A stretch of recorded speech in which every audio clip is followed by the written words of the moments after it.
Okay? Makes sense? Okay. So that's yoga, chitta, vritti. Yoga, chitta, vritti. Vritti means to turn.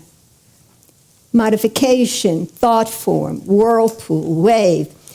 Every time you have any activity in your mind, be it a thought, a feeling, a perception, a memory, an imagination, any activity in the mind sets up a wave in the mind. Scientists speak about brain waves. Yogis speak about thought waves. Okay? Another classical analogy. Mind is like a mirror, mind is like a lake. Imagine at the bottom of a lake there's a beautiful jewel, your true self. How must the water be for you to perceive and experience that jewel? The water must be clean and still. Then you realize that beauty within you, the very core of your being. Every thought, feeling, imagination, whatever, sets up a wave, colors and dirties the water. Practice is all about cleaning the lake. So vrittis refer to the activities of the mind. Nirodhah, this is the technique. This is the method. Patanjali begins with yoga. That's the goal. Chitta, that's the substance we're working on. Vritti is what's happening to that substance. And Nirodhah is the means to effect your being able to experience yoga. Nirodhah means control, restraint, cessation. It's not about suppression. I mean, standard Western psychology will tell you suppression never does any good for anyone about anything. If you only suppress something, it's like you're investing energy into a spring, and when you relax your vigilance, boom, it will rebound upon you. It's more a matter of, let me just say this, if you tell your mind not to think, how successful will that be? That's all you want to do. So instead of telling the mind, don't do something, what you do is you redirect it to a specific thing you're asking it to do. Because it's doing this thing, automatically it's not doing all these other things. You get it? So it's a matter of focus and exclusion. By focusing on something good, beneficial, spiritually uplifting, automatically you're not getting into your usual mischief and problems. That's the essence of the technique. And the way it plays out is we have millions upon billions upon trillions of thoughts in a day. You pick one thought, which we call our object of meditation. It should be something uplifting and something you like, because you want to train your mind to dwell on it. And that's what you do whenever you sit in the name of meditation. It could be a sound, it could be a form, it can be an idea, it could be any number of things. Okay? So you go from the gazillion number of thoughts, you're cultivating one thought. Eventually, after much practice, the mind becomes stabilized in that one thought. You've gone from many to one with a lot of effort on your part, but once you become established in one, then effortlessly something transcendental happens. The one thought goes, there's no thought, and you experience that extraordinary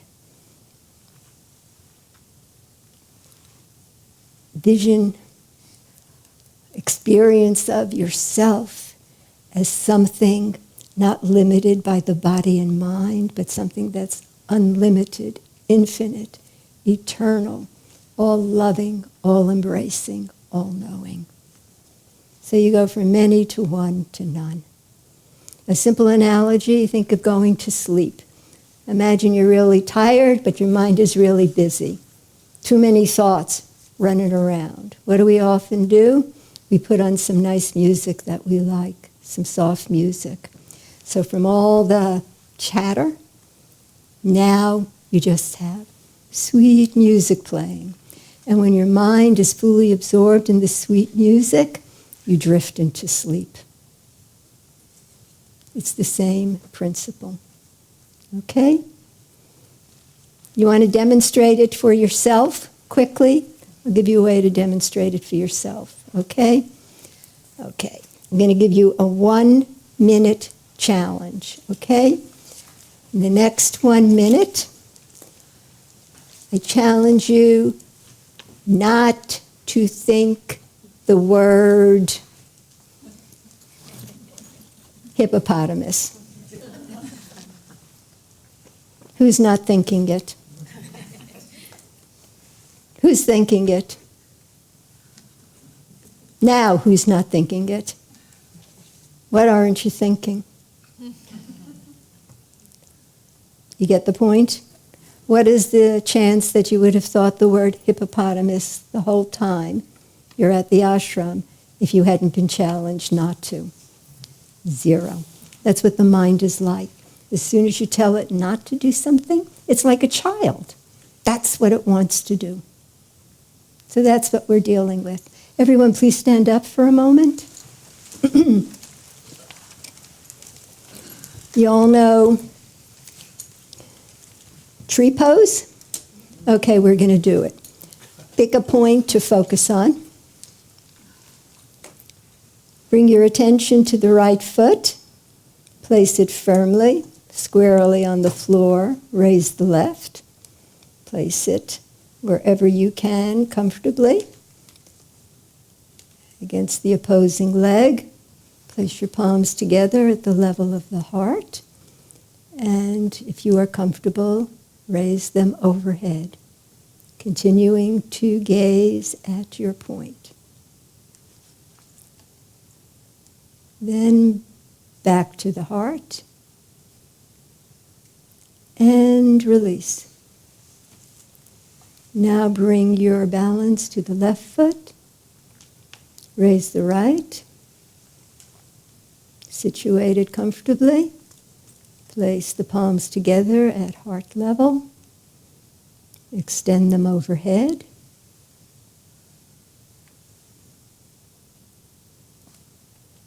Back to the heart. And release.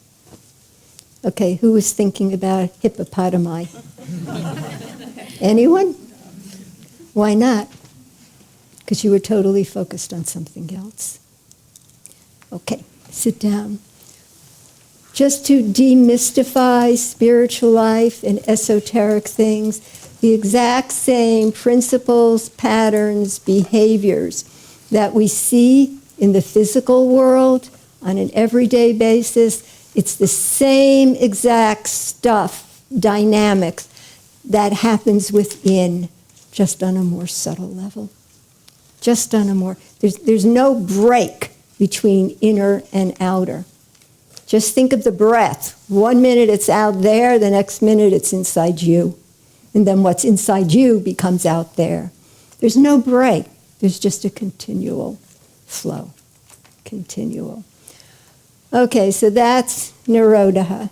The next sutra says, when you've accomplished yoga chitta vritti nirodhah tadadrastu swarupe vastanam, which means then the self abides in its own nature. In other words, you see yourself without distortion. So you make your mind like a clear mirror, you see an undistorted reflection. Okay? When you go outward looking for happiness and fulfillment, what happens is The mind takes the form and gets colored by all the objects it sees and grasps, objects on every level. Okay? The very act of looking for that happiness and fulfillment outside is what prevents you from experiencing it within. Every time you go out to grasp, the mental mirror goes crazy with colors and waves. Sutra number 4. In Sutra number 2, Yoga's Chitta Vritti Nirodhah, Patanjali describes the journey we need to take. The journey involves learning how to restrain the mind from forming into thoughts. In Sutra number 3, he describes the destination where you land. The self abides in its own nature. Then one of the most important and overlooked sutras in the book is number 4, the one that follows, that says, I'll get the exact translation here. At other times, the self appears to assume the forms of the mental modifications. What that means is, when you have all the colors and patterns on the mirror, I spoke about you identify with that and think that's who you are. You have 2 choices. Either you're aware of, you're abiding in that spirit within you, aware of that, or you think you are the body-mind complex. If you think you're the body-mind complex, that is subject to constant change. If you're identified with that, you're subject to the cross currents of what are called the dualities as you move through life. Hot, cold, praise, blame, loss, gain, prosperity, poverty, health, illness. If you want to transcend being on that roller coaster, you need to abide in the unity as you move through life. And there's a way to do that while skillfully interacting with all the myriad names and forms, which we call the duality. So Sutra 4 basically says, the cause of all suffering in life is, if you think of the lake analogy, instead of identifying who you are with that jewel at the bottom of the lake, you're identifying with all the muck and colors and turbulence in the water. That is the underlying cause of all suffering. Thinking that we are limited by and defined by this little apparatus that seems to show up wherever we go. That's what, basically. Does this make sense to everyone? In the Yoga Sutras in Book 2, Patanjali explains this as what he calls the klesas. This is what we're dealing with when we try to begin to assert mastery over the mind. The mind is hardwired to be problematic. It's like a game in a way. We're trapped in a maze, and the objective of the game is to get out of the maze, okay? Not simply rearrange it, but get out of it. So the klesas, the first one, avidya, ignorance. We're hardwired not to know who we are in truth, okay? It's not that we're failing. It's a built-in design feature. We don't know who we are, and then it gets worse. We think we're something else. I don't know who I am. well, this thing seems to show up wherever I go, so that must be me. It's called egoism, identifying who you are with the body, and most importantly, the mind. Okay? As soon as you have that false identification, the next three klesas come into play. Raga, you get attached to things that give you pleasure. Dvesha, you get averse to things that cause you pain. And you become attached to this thing that shows up wherever you are because you think your existence is limited to that. And not only that, you've experienced the breaking away at the time of death so many times, according to the yoga teachings, that memory makes you want to hold on and not have to undergo that again. Okay? So, he tells us the Sutras 2, 3, and 4, the journey, the destination, and then basically the consequences of not going the distance. That being, you will experience suffering as you go through life. It's not that when you realize the painful events don't occur, but you don't identify with them. You're not affected.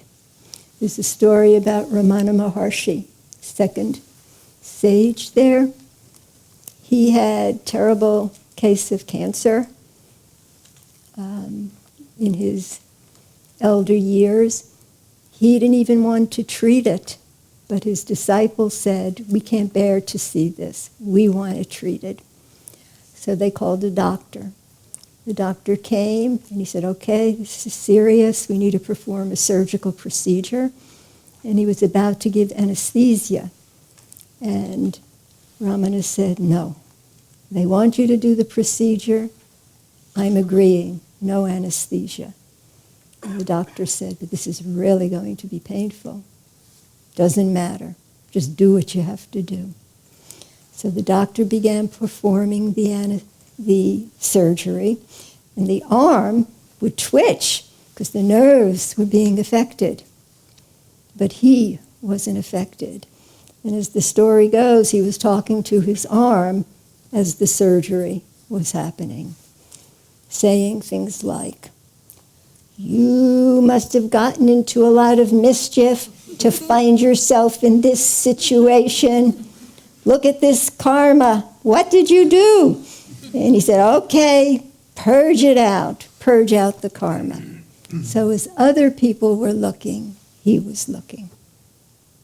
And I would say what one person can attain, we all can attain. What do they say? The only difference between a saint and quote-unquote a sinner is the saint is the sinner who didn't give up. It's the only difference.